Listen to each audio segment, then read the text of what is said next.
Hello everyone and welcome. Thank you so much for coming out to this event. My name is Lisa Jerome. I am the fundraising director working with Dr. Lang and his team on the movement disorders area. And I am very pleased to welcome you to this event. In my time here and working with Dr. Lang, I've been here for just over a year. And I've learned so much about the program and how fantastic it is. And I thought it was such a shame that we don't allow people to learn more and showcase what goes on here. And I also have to thank one of our generous donors, George, hello, nice to see you, for the idea of offering this as an opportunity for all of you to come out and learn more and have this accessible and interactive opportunity for you to learn more about movement disorders. So welcome.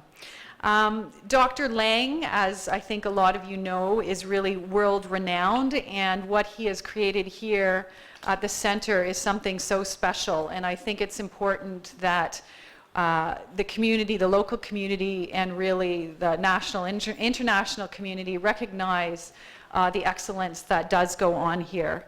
So we thought by presenting this speaker series, this would be an opportunity for us to showcase everything that does go on here. We are going to be doing this 2 times a year, in the fall and in the spring. And we will have multiple speakers that we think will be of interest to you. We will showcase our stars here and talk about the latest research and care that is obviously all of critical interest to you in the room. So I want to make sure as you're going through this, think about some questions, because there will be an opportunity after Dr. Lang presents for you to ask questions. He will introduce some of his staff that are here, which thank you very much for all coming. And I really want to ensure that this is of value to you and would appreciate any feedback that you do have at the end of the event as well. So I would like to take a moment to introduce Dr. Lang, and I could go on, I'm sure, for an hour listing all of his achievements. You know, he is the director of the program, the Edmund J. Safra program here in Parkinson's disease. He's the director of the Morton and Gloria Shulman Movement Disorder Centers. He is the professor at the Department of Medicine and Neurology at U of T. He is the Jack Clark Chair for Parkinson's Disease Research, as well as the Lily Safra Chair in Movement Disorders. He has been involved in Parkinson's disease research for over 30 years. He trained in internal medicine and neurology at University of Toronto, and then went on to study at King's College Hospital and the Institute of Psychiatry in London, England. He has published over 500 peer-reviewed papers, served on various societies and published in journals, won numerous research awards. In 2010, he was appointed as an officer of the Order of Canada. In 2011, he was rated as the most highly cited investigator in Parkinson's disease for the decade. And most recently, in 2015, he was ranked among the world's most highly influential biomedical researchers by the European Journal of Clinical Investigation. And this is quite an honor. This is, you know, all research in general, not just that in movement disorders. So truly, his contributions are unparalleled. And we are just absolutely thrilled to have him here at the Toronto Western with us. And so I really want to open this up to the floor to Dr. Lang to come up and share a little bit about the program that we have here and about some of the research that is going on here. So as I said, please think about your questions. Dr. Lang will do this presentation, and then we will have time afterwards to make it a little more interactive. So please, Dr. Lang, welcome me. Thank you.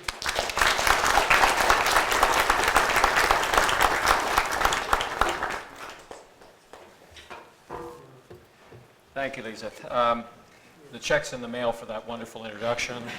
I wrote it myself, and so, no. It really is a pleasure to see all of you here today. I recognize a lot of very familiar faces.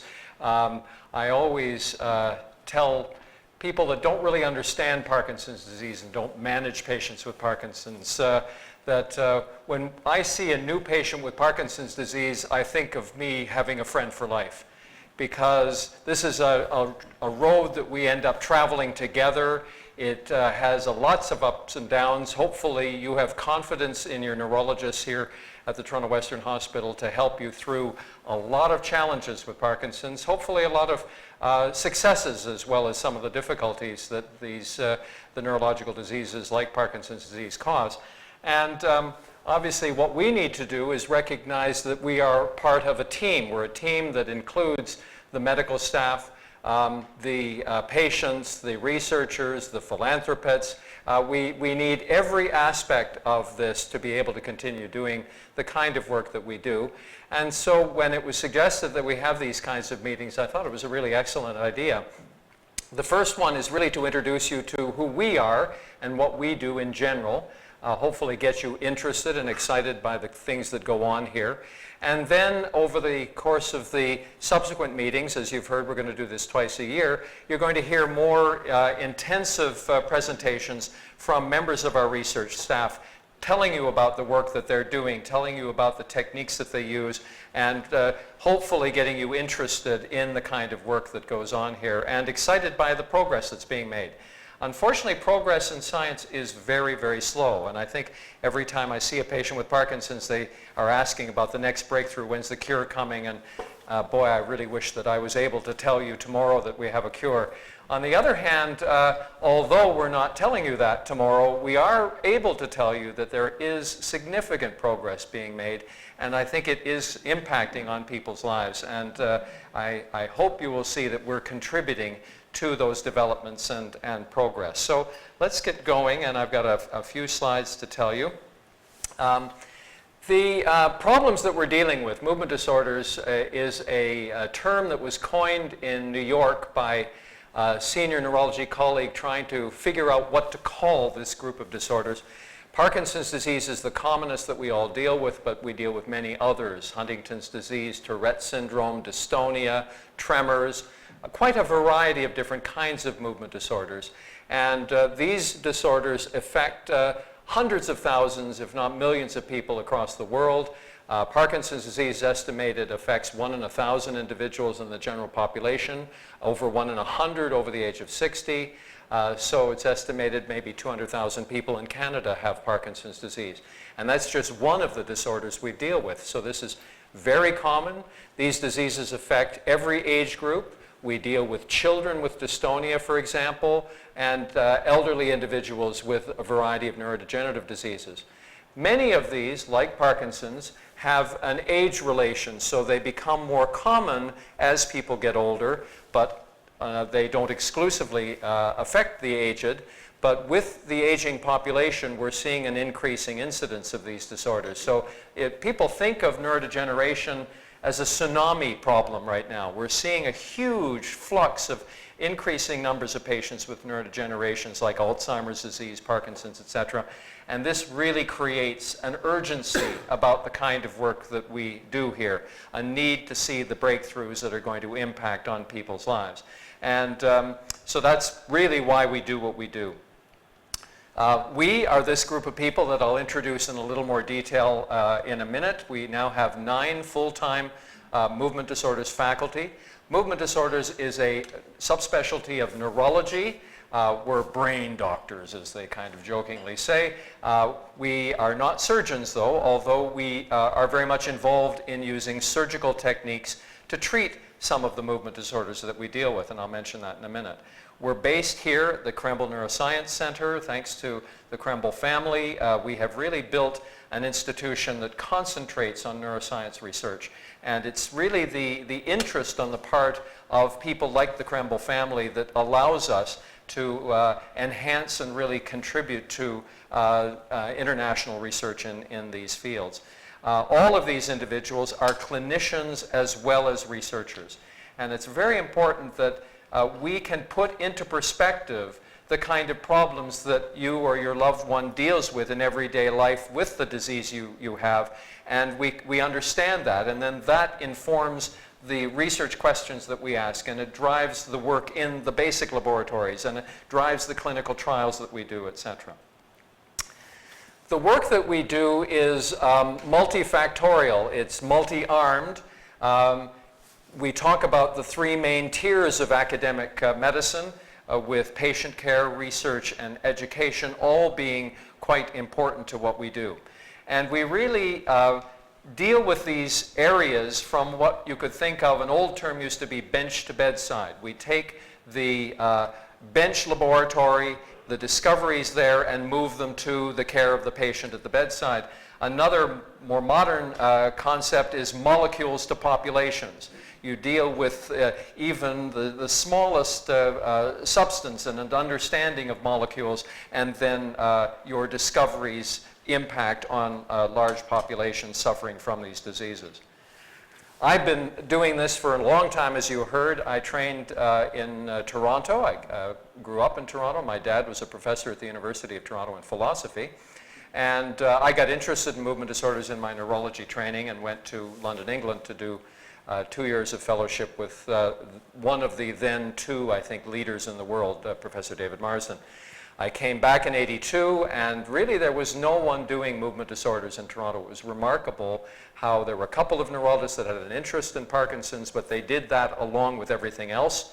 And I realized that this needed to be a field we needed to build and exclusively concentrate on. And in the late '80s, I began the clinic that now has Morton Shulman's name, thanks to his generosity, and subsequently the Edmund J. Safra Foundation has supported us, and that's why we're also the Edmund J. Safra program in Parkinson's disease. This institution really has, as you heard, established a desire to answer important questions in neuroscience. Brain diseases are critical. Our understanding of brain function and our solution of these diseases that affect the brain are very important, and it's the advantage that I and my colleagues have of working in an institution that gets it, that prioritizes it, that really keeps us here. I mean, I've been offered jobs all over the world, and I love working here. It's not just that I grew up here, but because of the dedication to neuroscience and brain diseases that we see here that encourages me and my colleagues, supports what we do, and allows us to do it at a level that we think we're contributing importantly. We're a big clinic. In the last couple of years, we've increased almost 7.5% in size, and you see that over 9,000 visits per year in that 1 year. So we're very active and busy. How we fit all of those people in that tiny waiting room, I'm not sure, and I'm sure most of you are sick and tired of sitting there waiting for us to finally get around to seeing you. But the facility, I think, serves its purpose, and as you'll hear, we're going to be renovating. This, as I've emphasized, is a multi-tiered, multidimensional program. We're not just doing neurology. You see here we've got a very active neurosurgical program, work in a field called neurophysiology, neuropsychology, neuropathology, palliative care. Very interesting, something that hadn't been conceived in movement disorders until the last couple of years. Imaging in the field of neurological diseases, the recognition that many of our patients have behavioral disturbances and cognitive problems and psychiatric disturbances. All of this is part of what we do, and you cannot divorce one from all of the others. We really need an understanding of each of these areas and the impact that each of the areas makes to the field, and putting it all into perspective. That's what I think excites all of us, is the ability here at Toronto Western Hospital to be able to put all of these pieces together in one place. It's really important to acknowledge the importance of interdisciplinary care and allied health. We can't do what we do just as MDs. We have a clinic nurse, we have a number of coordinators, we have a number of research nurses. We work with allied health programs. One of the problems, I will admit, that we suffer from here at the Toronto Western is a lack of space and staff to emphasize and provide a holistic program that gives all of these allied programs space and opportunity as well. So this is one of the things we lack, but we take advantage of programs outside the hospital. So we work with a falls prevention program, we work with speech therapy, occupational therapy, day programs, etc. So we do have all of these programs covered, and we really take advantage of an important facility in the Community Care Access Center.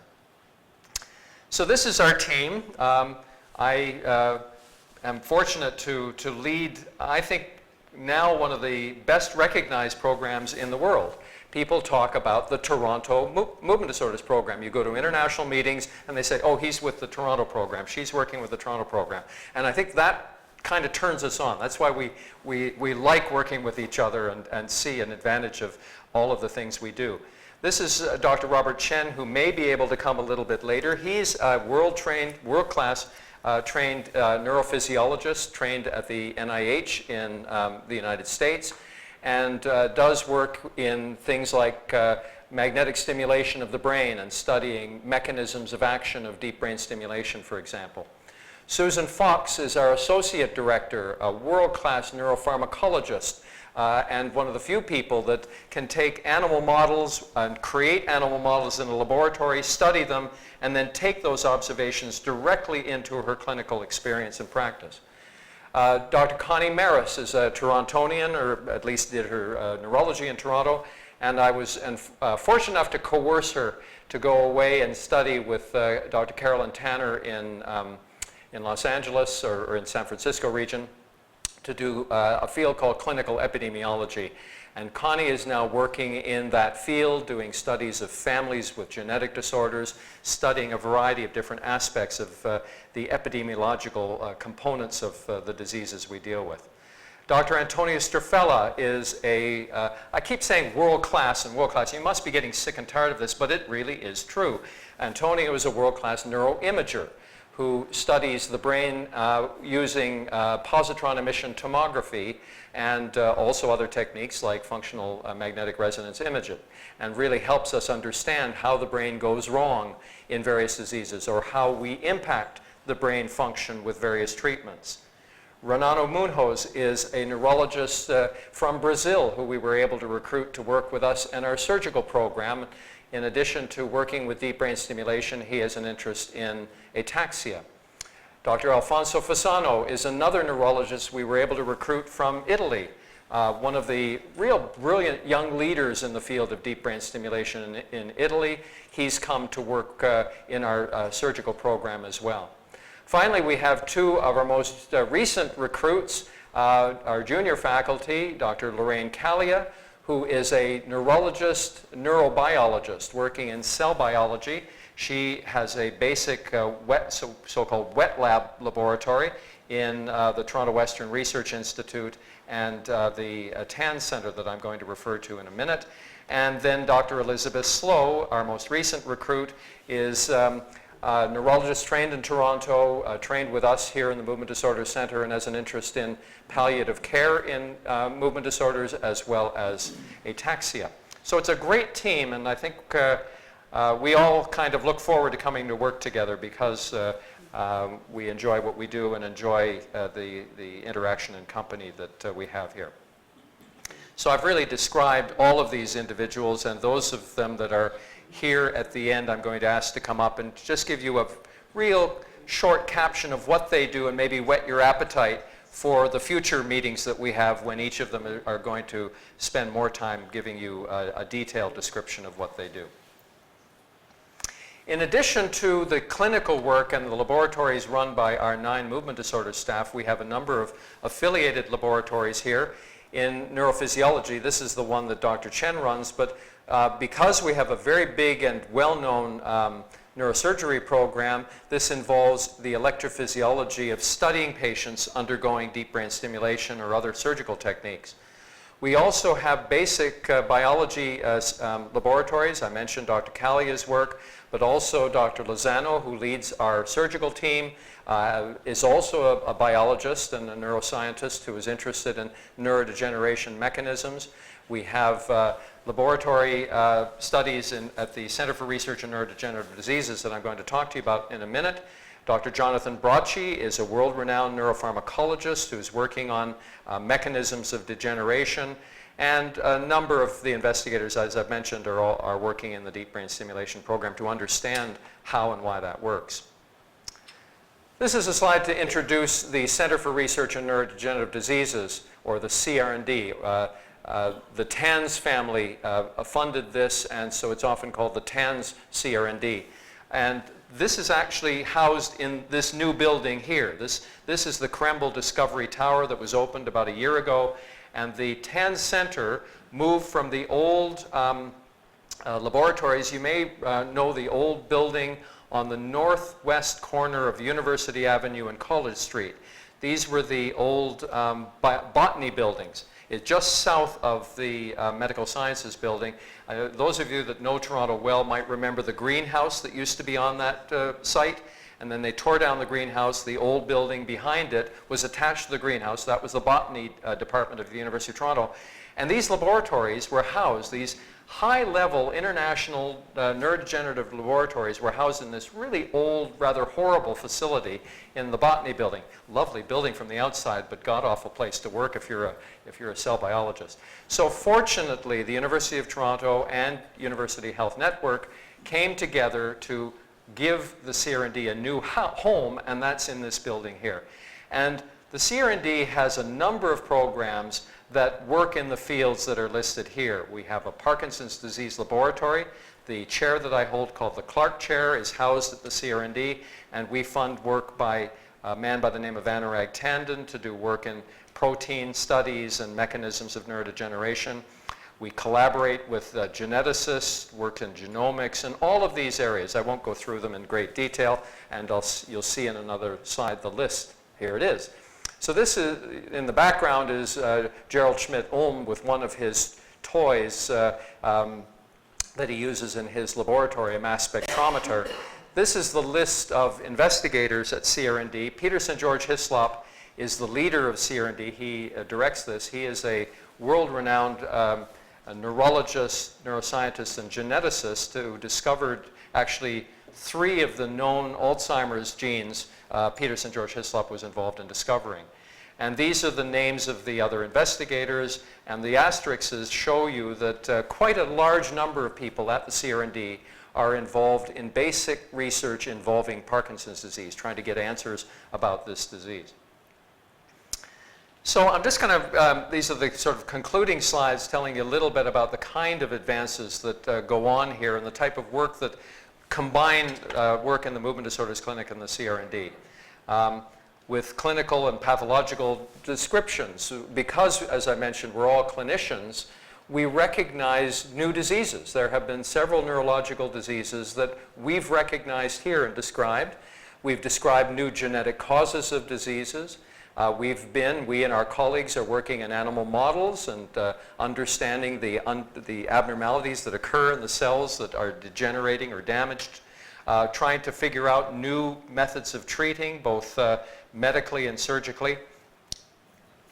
Developing rating scales. You can't do studies of neurological diseases without having some outcomes. You have to know how to evaluate whether a patient with Parkinson's or some other disease is changing for the better or for the worse. And so you need, for example, rating scales to evaluate the severity of the symptoms. And we've developed some of these here.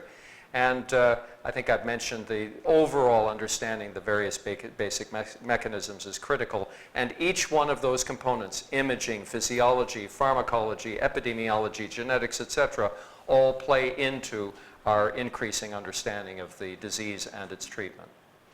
I'm going to give you an example of some of the ways that we do what we do, and this will show you how the clinic interacts with the basic laboratory and how the discoveries in the basic laboratory feed back into the clinic. So, for example, myself, Dr. Maris, and others here are following patients with genetic causes of neurological diseases. Parkinson's. Some families have Parkinson's. Many people with Parkinson's have no family history, but sometimes the family history is quite strong.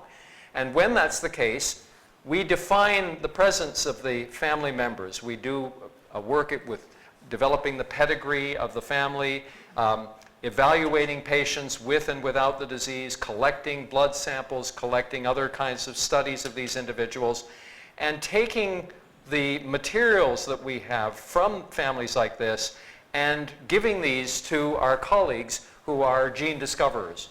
And so how do you find a genetic abnormality? It's first with the very careful description of the family before you can actually, and the clinical features and the relationship between different individuals, do you find the potentially causative gene.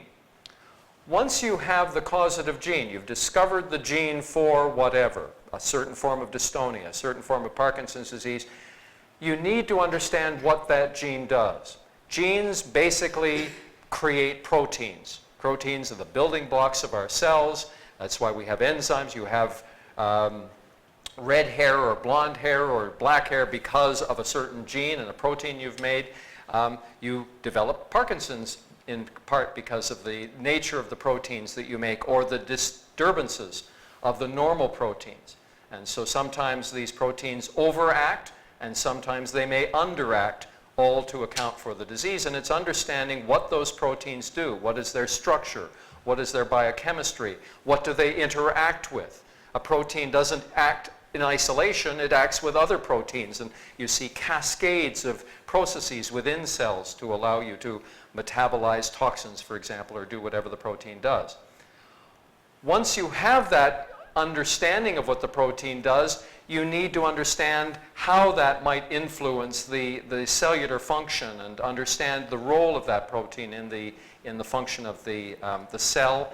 And then once you've done that, you need to move from a single cell in a cellular model into a multi-celled model. A very simple animal, for example, this worm, that you can actually see through and actually see the processes that might be involved in the dopamine pathways. If you stain this kind of worm, you can actually see the dopamine cells stain green. And so you can watch these little animals function. They wiggle around on your plate. You can see them under the microscope, and you can see what your gene abnormality might do to that worm. But we're not worms. We're much more complicated than a worm, so you now, after you've done that kind of simple invertebrate kind of study, you need to be studying these diseases in vertebrate models such as rodents, ideally then into non-human primates that then are closer to the human being and the human disease and the human model. With that understanding, you then try to figure out what is, it's a term that it takes a little getting used to, is druggable. What can you make, or what kind of drug can you develop that might attack the problem? What gets into the brain? What gets into the cell? What is not toxic? And what can you use to influence the disease? So you go through a very complex process of a drug design and discovery. Then you develop your treatment. And where do we go after you develop your treatment? You go right back to where you started. You go back to the humans to see whether this is going to impact the diseases that you've gone through this long process to develop. And all of this kind of work is done here at the Toronto Western Hospital, combining our clinical research with the basic laboratories at CR&D and beyond. I thought I'd just tell you a little bit and put this into perspective with Parkinson's disease toward the end here. Parkinson's disease is a disease, you've all heard of dopamine and the transmitter that comes from this part of the brain. This is the black area of the brain in the mid part called the midbrain. And this area sends projections, the cells in this area send projections to a higher area of the brain. So if you slice the brain down this way, this is where we have these connections that are largely motor in this area, and this area might be cognitive and behavioral. So the substantia nigra compacta, nigra being the black area of the brain. The black area, it's black because of a pigment that's very similar to, but not identical to, our skin pigment. So instead of melanin in the skin, it's called neuromelanin. And it's a byproduct of the breakdown of dopamine. And so these cells are not pigmented when you're just born. They become more and more pigmented as dopamine is metabolized and as we age. And this area is the area that is particularly, not exclusively the area, but particularly damaged in Parkinson's disease. And when we look under the microscope, I don't know how well these project, but you see this little inclusion body. So this brown stuff is the pigment in a dopamine cell, and this is what's called a Lewy body or Levy body with a little pink halo around it. And this is an inclusion that says that there's something wrong with this cell, and this is very characteristic of what we see under the microscope in someone who has Parkinson's disease. And it was actually the study of these inclusions and genetic breakthroughs that has really created an important understanding now of certain proteins that are abnormal in Parkinson's. When you talk to your doctors in the clinic, you may hear the word alpha-synuclein. Alpha-synuclein is the protein, the main protein constituent of these inclusions, and we know that mutations in the gene for alpha-synuclein can cause Parkinson's disease, and alpha-synuclein accumulates in the cells and somehow has the ability to damage these cells. So this area is really flourishing now in the development of Parkinson's research. And the whole point of this research, obviously, is to treat the disease better. And you can think of treatment nowadays in three general categories. One is to improve the symptoms of the disease. And when we do that, we, for example, restore dopamine levels. This is the best treatment we have for Parkinson's now, but it's been available for over 50 years. It's levodopa. Levodopa is remarkable and certainly justified the Nobel Prize that was awarded to the investigators that first developed an understanding of dopamine and the importance of levodopa. So we restore dopamine levels, but we also can address abnormal function of the brain by deep brain stimulation, for example, that has nothing to do with dopamine levels. So we can improve symptoms in different ways, but those treatments we don't believe get at the primary degenerative process. So we're not impacting on the slow progressive loss of cells in the dopamine area and beyond in other regions of the brain. So the two other ways of thinking about treating Parkinson's to address those would be to restore function, to replace cells, for example, and to increase nerve cell growth, for example. And then the holy grail, the ideal, is to protect the brain from progressively degenerating, to halt the disease, to somehow interfere with the progress and to modify the disease. So you'll hear terms like neuroprotection and disease modification. These are terms that are used simultaneously or in as similar kinds of examples. So let's just look at the kind of things we think are going on in Parkinson's disease. Nowadays, it's conceived that most people with Parkinson's get the disease probably because of a combination of the load of genes you were born with, the hand you were dealt with, so to speak, and the environment that you lived in.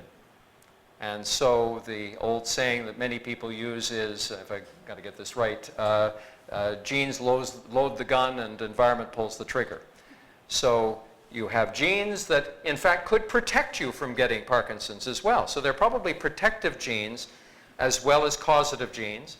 And maybe in many cases, the genes that contributed to your Parkinson's, sometimes when you have that big family that I showed you, and everybody in every generation has some disease, so it's very clearly what we call autosomal dominant, and it's inherited from generation to generation. That's very uncommon. But in that case, the gene alone is probably adequate to cause the disease. But in most cases, we don't have that. Probably you have genes that contribute, and then you need the environment to add to it to contribute and to cause. So the combination of those things somehow disturbs the cellular metabolism, causes the abnormal biochemistry that then induces that pathological hallmark that I showed you, that Lewy body, is altering the protein is aggregating, and now that's glopping up the cells and somehow interfering with their function. That then causes the injury and the death of the nerve cells that cause the degeneration and the loss of the dopamine cells and beyond, and that then results in the symptoms. So you can see the process probably begins maybe at birth in some patients, or at least in most patients decades before you actually present with the signs of Parkinson's disease.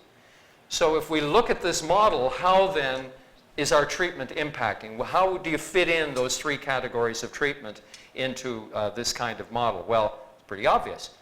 We have symptomatic therapy that deals with the end game.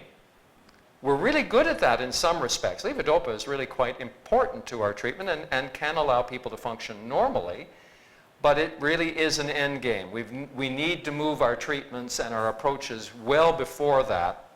And so you could think of then trying to restore cell function.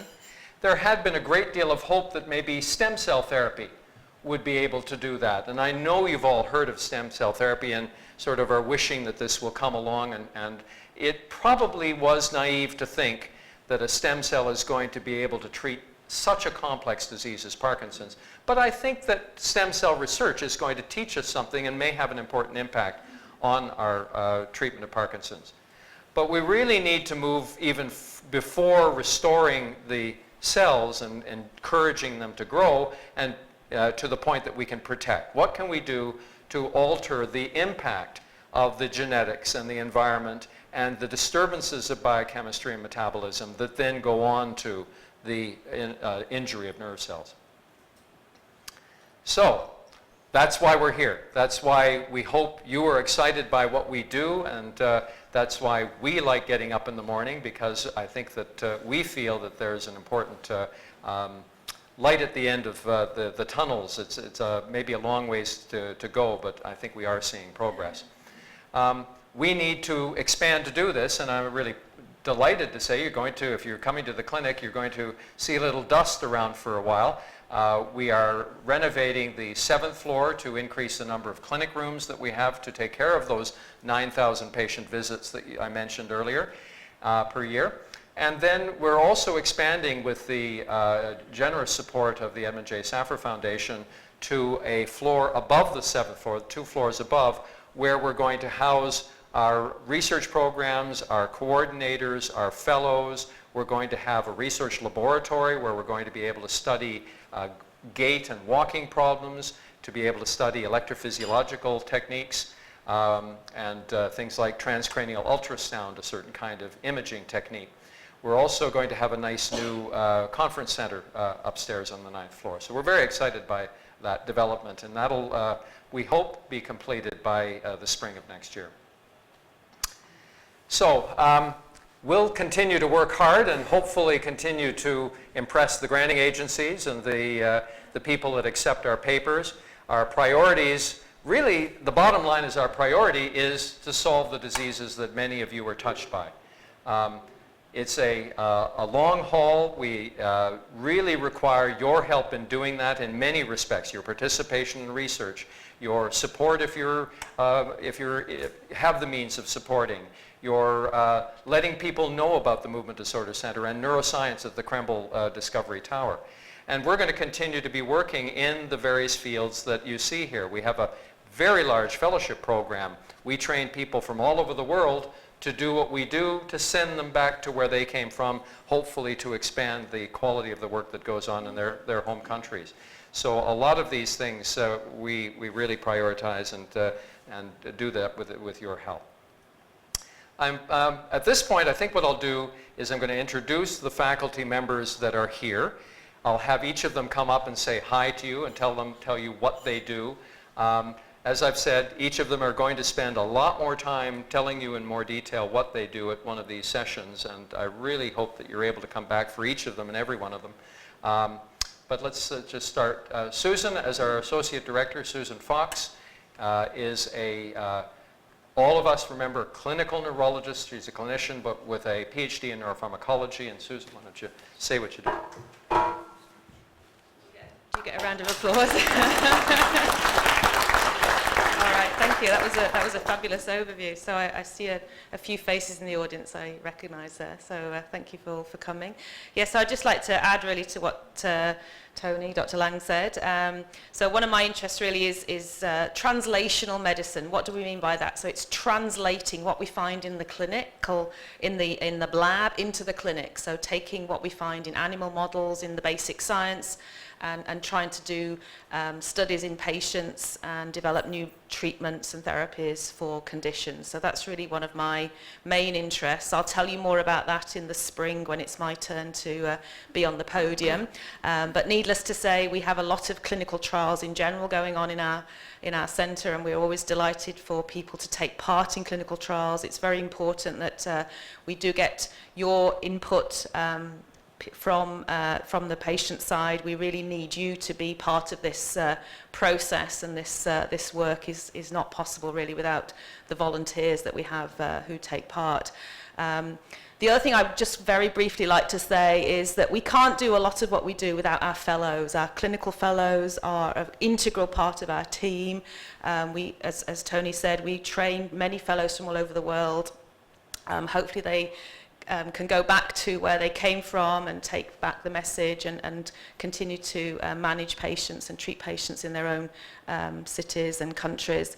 And so continuing this program is really important for what we do. So I'd really like to emphasize that as well. There's a few of our fellows in the audience there, so thank you. All right. Okay.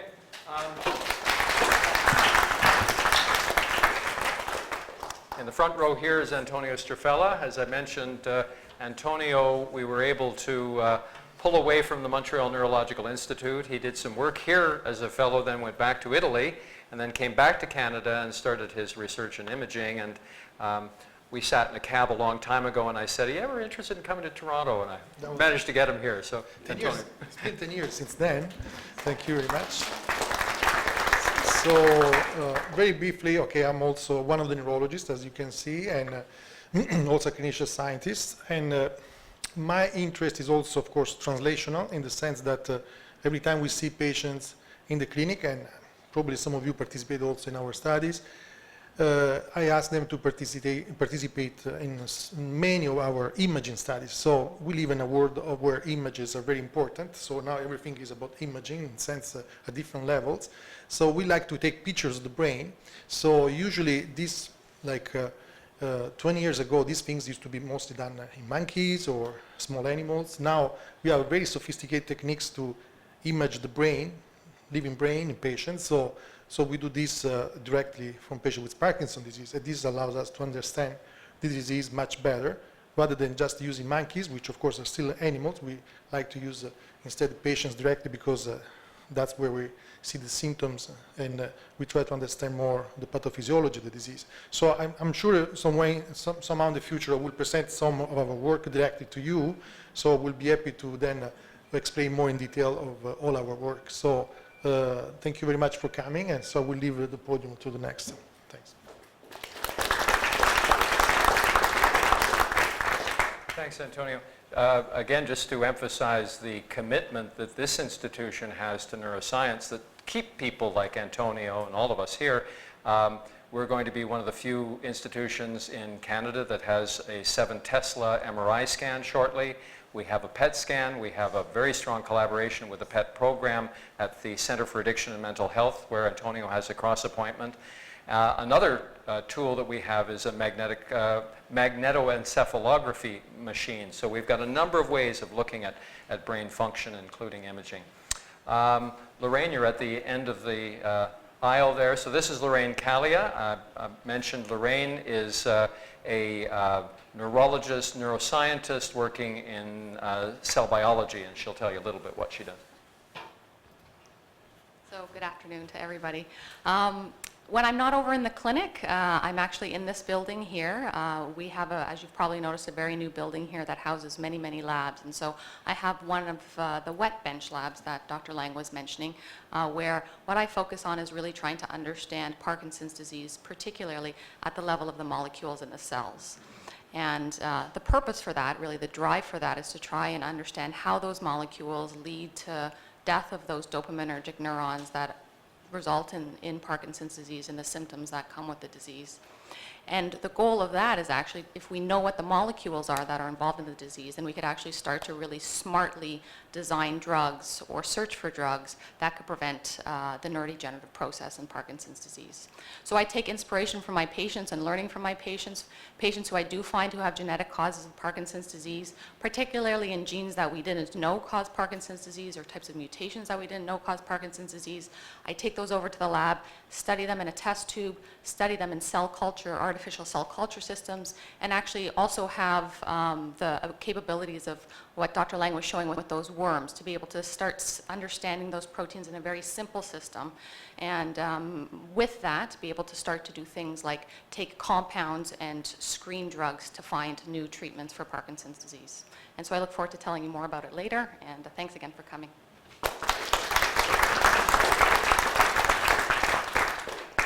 Thanks, Laraine. May as well move in the line there. So this is Elizabeth Slow. Elizabeth is our latest recruit, our baby, so to speak, our junior recruit.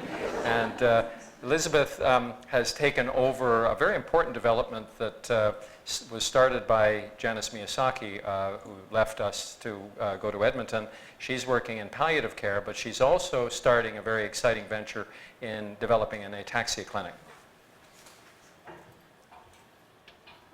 So welcome to everyone as well. So I have three major interests. One of them is teaching, and I think all of us play a huge role in teaching fellows, residents, medical students that come through, and that's a particular area of interest for me, as Dr. Lang was mentioning. One of the other movement disorders that we see that has maybe not had as much recognition as some other movement disorders is ataxia. So myself and Dr. Renato Munoz, who unfortunately can't be here today, are starting a specialty clinic for ataxia. And then the third, which I'll talk about a little bit more, is the palliative care clinic, which Dr. Janice Miyazaki started. I think that was with the understanding that patients with advanced disease and their families have different needs than people that are at the very beginning of their disease. And so this clinic is a multidisciplinary clinic, and some of the other members are here today. So Deb Mancini is the clinic coordinator. Raina Asheroff is our spiritual care provider, and we also have a palliative care doctor that plays a role in that clinic. And really what we're trying to do with that clinic is of course meet the clinical needs of those advanced patients, but also trying to discover a bit more about what those needs are and how to best address them, because it is a very different population than those people at the beginning of their disease. So hopefully I will be talking about that in a few years as well.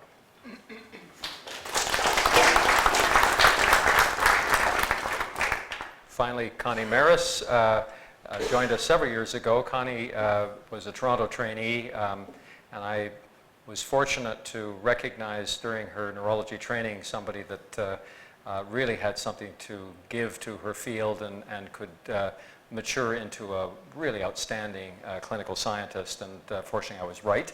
And so she's the clinical epidemiologist that I've mentioned, and I'll let her describe what that is, because I often find it difficult to explain what epidemiology is. Thanks, Tony, and it's a pleasure to talk to you today, and I look forward to speaking to you more about my work in the coming months. So, as he mentioned, I went away to the San Francisco Bay Area to study epidemiology for a few years.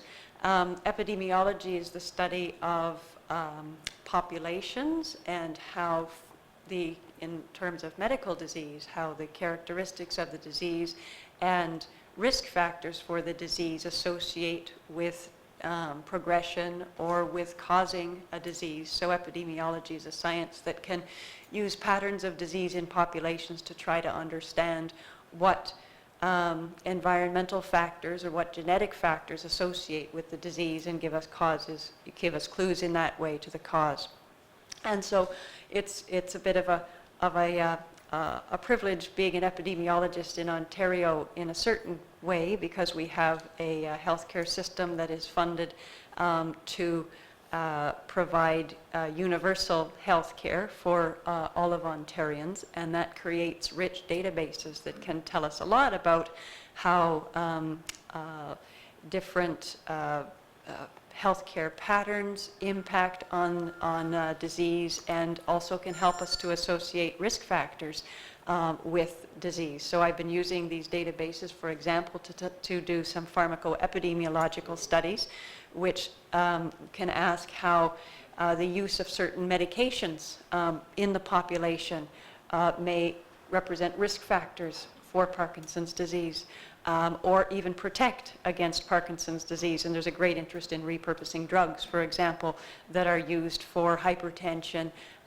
to maybe protect against Parkinson's disease or its progression. And actually that is something that has come directly to our clinic in the STEADY PD3 trial, which is studying a calcium channel blocker for its ability to reduce or slow disease progression. And this is a drug that's been used for high blood pressure in populations, and that's something that we studied several years ago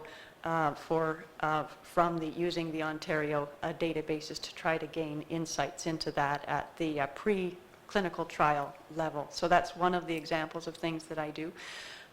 We also have collected several cohorts of individuals with Parkinson's disease to study the progression over time of symptoms and try to understand early predictors of progression of disease in the cognitive realm, as well as the motor progression of the disease. So those are some examples of what I do, and again, I look forward to telling you more about that in the coming year or months. Thank you.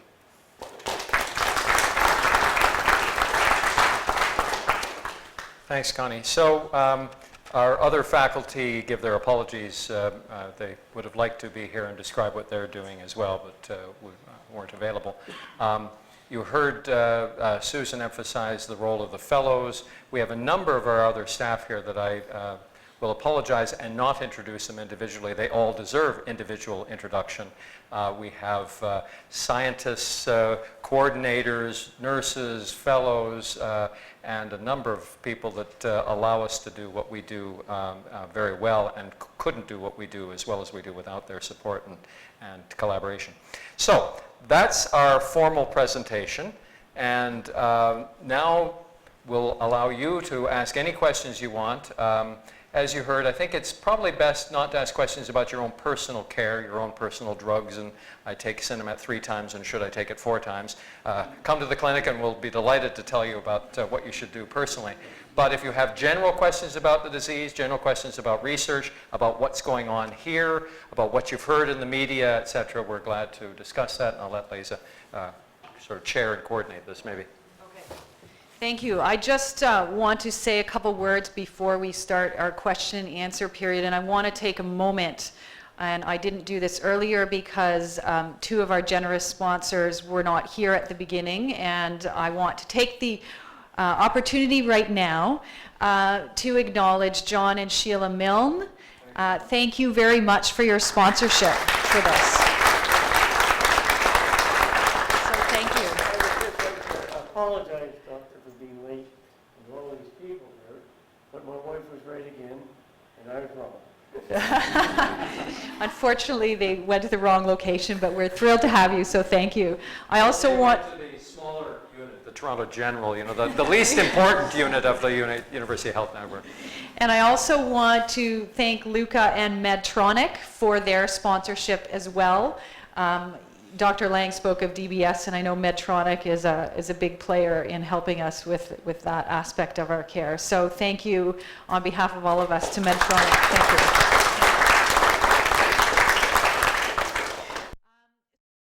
Dr. Lang, can you tell us more about clinical studies? Example, what kind, how do you recruit, and do you accept patients from other clinics? Yeah, so clinical studies are very much a large part of what we do. And they vary tremendously. Clinical studies can be an assessment of various aspects of the disease. So for example, we're doing studies of the imaging markers of the diseases that we're interested in. We're looking at eye movements, we're looking at cognitive function, we're looking at behavior, we're looking at a variety of things, but not intervening. So those are what are called observational studies.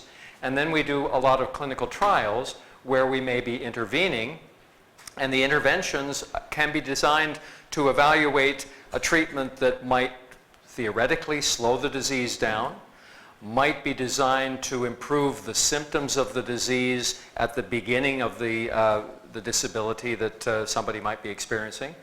One of the problems with levodopa is that it's short-acting, and many people notice that they fluctuate. They may be good at the time, and then the medicine wears off, and then they need to take another dose, and this fluctuant state can create problems, and so some of the treatments we evaluate are designed to try to extend the action of the drug and smooth things out. You've probably seen Michael J. Fox on television with the involuntary movements. Those are called dyskinesias, and those are something that we study and try to develop treatments for. And then many other aspects of the disease.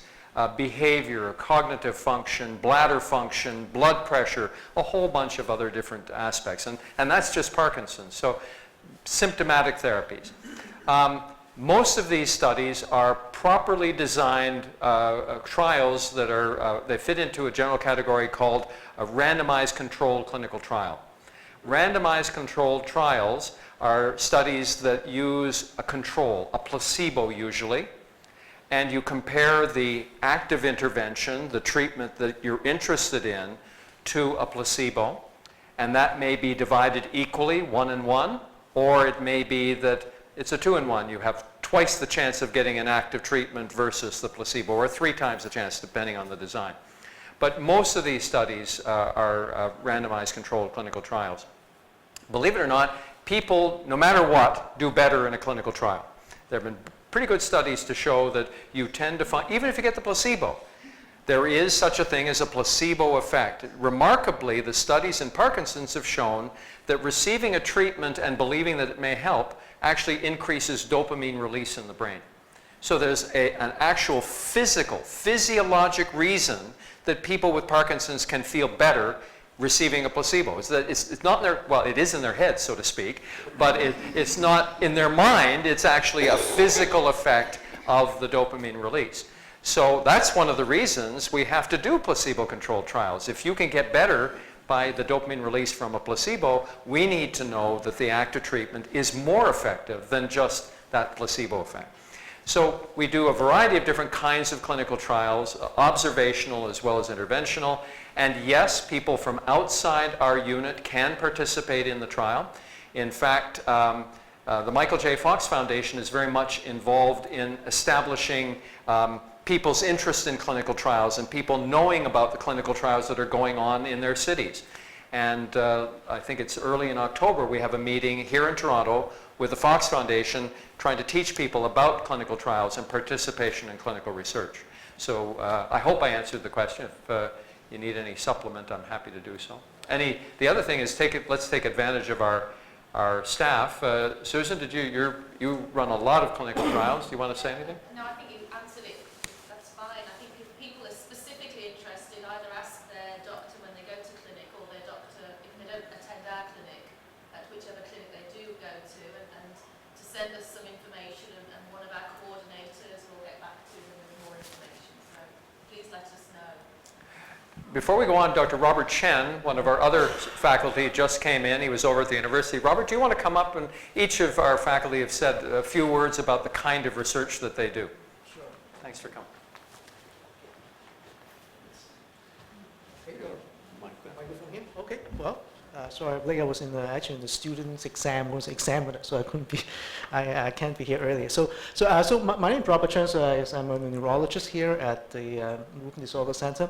So my research is on the question of how the brain controls movement and how is it abnormal in people with movement disorders such as Parkinson or dystonia. So we do studies using something called a non-invasive brain stimulation method.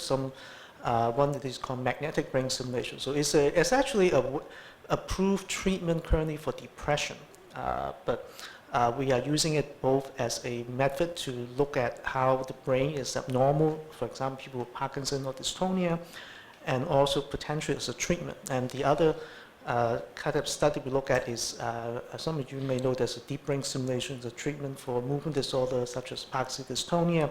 So we are using this also to look at, again, what is wrong in people in the brain, in people with Parkinson dystonia, and how does this work and how to improve this treatment. So other stuff we do some recording of brain activity using electrical activity called EEG. Our hospital also a new machine that look at magnetic activity in the brain called MEG, and we also perform some brain imaging, some MRI, magnetic resonance imaging type studies as well. So overall goal is to understand what's wrong is in people's brain with movement disorders such as Parkinson's, dystonia, and then we can hopefully devise better treatment for these conditions. Okay, great. Thanks, Rob.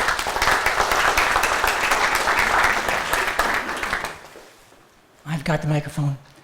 On any topic of research, you generally progress from big picture topics to finer details. So my question is related to where are we on the timeline of Parkinson's research? Certainly I've heard a lot about the big picture of dopamine production and why it's not there and why it's suffering and what rate it's suffering. And there was mention of genetic and epidemiological studies about that. Someday maybe we'll get down to the level of having genetic, and maybe you're already doing it, that's what my question is. Is there already genetic research, epidemiological research, and clinical research looking at why people have some symptoms but not others, and why some people seem to be more resistant to the progression of some symptoms compared to others? Those are fantastic questions. I mean, that really gets at the heart of some of the most difficult issues in understanding human disease. Why is it that you take 5 people with what we think is the same disease and you've got 5 different behaviors of the disease? And why is it that some people have a more rapidly progressive type? Some people have early falls. Some people do brilliantly and don't seem to change over many years. Some people have a predominant tremor. Other people have no tremor. These are all questions that really need a lot more answers, a lot more research. It may be that we're not dealing with a single disease. We may be dealing, if we talk now just about Parkinson's disease, we may be dealing with Parkinson's diseases. And it's understanding the genetic milieu, the environmental milieu, the brain behavior, the imaging, the response to electrical stimulation, etc., may help us tease out what is different about one form of this disorder from another. The biggest challenge might be that each of these diseases will need a different kind of treatment to change its progression. And so the idea that maybe one single treatment is going to handle all of the different the complexity of this disorder may be very naive. And most of us are now thinking about a complex disorder that we're going to probably have to treat like cancer, with a cocktail of therapies, different therapies that approach different aspects of the biology, and it's being able to tease out those aspects and find out which are more important to this group of patients versus that group of patients. Right now, all of the large neuroprotective trials, I was involved in designing the very first neuroprotective trial that was funded by the NIH many years ago, and ever since that time, that was in the early 90s, all of the attempts at neuroprotection lump patients together as if they're going to respond in the same way because they have the same basic disorder. And maybe that's just too naive to get at the answers, but we're not at a point that we can separate them out. I think we're going to get very close, though. I think we're now getting to a point that you can do a whole genome sequencing. You're going to be able to tell all of the genes that you have. We're going to have these huge databases that are going to be able to look at the field that's very important, are what are called omics, metabolomics, proteomics, genomics. So various different aspects of your proteins, various different ways that the metabolites that your cells are making. All of these things are measurable. And so it may be that in the future, almost certainly will be in the future, that we're going to be collecting multiple samples, making thousands of measurements, using very complex computer analysis to be able to work through the ability to divide patients, and then segregating patients into people who have common features, then apply the treatments that make sense. I think that we understand that that's probably where we need to go. We're still at the threshold of being able to get there, though. But it's coming. Along the same lines here, Dr. Lang, one of our guests would like to know what excites you right now among trials at the phase 3 level, here or elsewhere in the world, that looks very promising at the neuroprotection or neurorestorative level. Can you describe these levels and what they are about?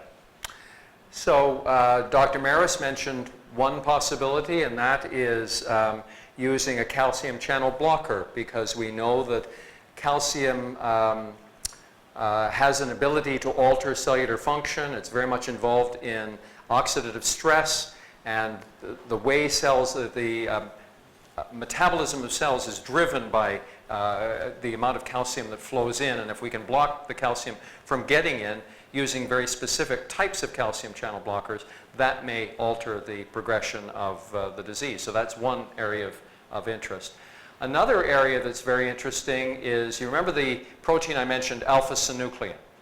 Alpha-synuclein is very critical to Parkinson's disease. It's that critical protein in those inclusion bodies that I showed you. We know that alpha-synuclein has an ability to aggregate, accumulate in cells, and probably, most people believe, probably has the ability to damage nerve cells and contributes greatly to the degenerative process. One area that's really exciting now is to use antibodies to alpha-synuclein, and so to help rid or remove the alpha-synuclein by these antibodies, either by what's called passive immunization, giving you the antibodies, or active immunization, causing you to make antibodies against the synuclein. So vaccines, for example, are an area that's being developed. So the synuclein story and how that may influence the disease and how we treat it, I think is very exciting.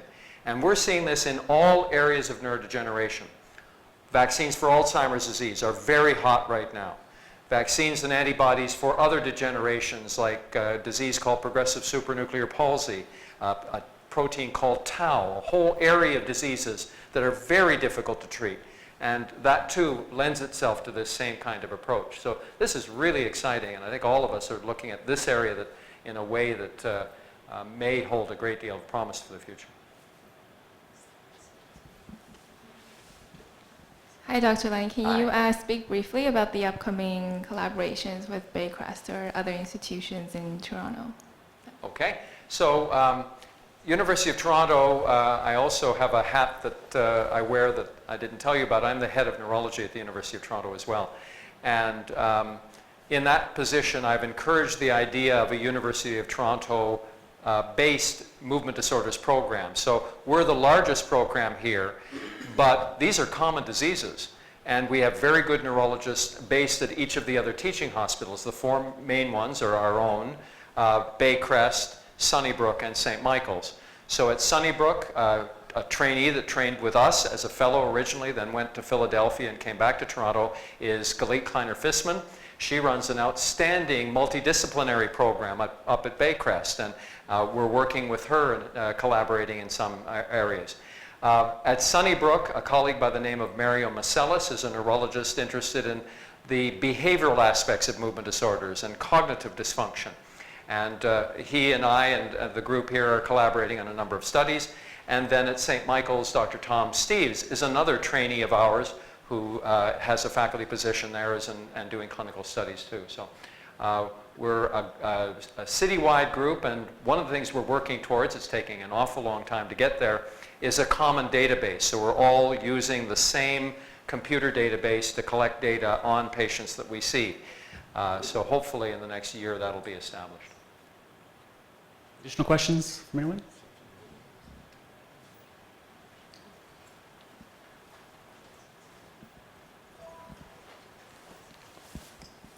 I have a brother who's in advanced stages of Parkinson's disease. He's actually a patient in the hospital right at this moment, but I just wondered more, wanted to ask more about the palliative care. Is it a unit here, or? It's not a unit, it's a separate clinic where, do you want to come up, Elizabeth, and just say a few words about, may as well have the person that runs it give you the direct answer.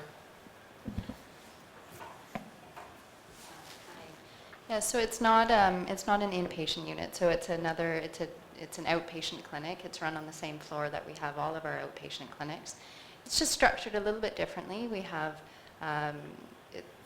4 people involved instead of usually you'd just see a neurologist, and we spend a bit more time as well because obviously some of the issues we're dealing with take a lot more time. We often have multiple family members there. And so we deal with issues of advanced disease and sometimes decision making around sometimes end of life decisions. Though that's a small part of what we do. It's mainly to promote comfort for both the patient as well as the caretakers in advanced disease. And anyone can refer to that clinic, so neurologists, general practitioners, we get referrals from within our own faculty as well, and so certainly that's open to anyone. Okay? Yeah. Anyone else have questions for Dr. Lang? Okay, I'll let Lisa have the last word. Once again, I'd like to thank all of you for coming. Thank you for helping sponsor the event. I hope you learned something. I hope you're excited by what's going on. I hope that our excitement is infectious. I don't put this on. I like what I do, and I like the people I work with, and I think that's the case of all of us, or we wouldn't be here. And I really encourage you to be involved in any respect, and hopefully we'll get the answers we're seeking. Thanks very much.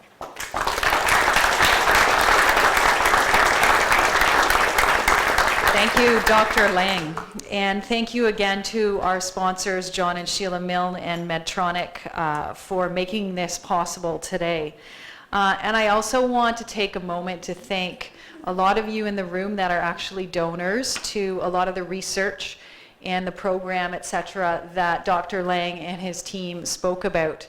And really a lot of this could not happen without you. It takes a team, it takes a community of support to make these things happen. So it is absolutely essential. So thank you for your support over the years. It is very important to the team, and I know they would acknowledge that as well. So thank you.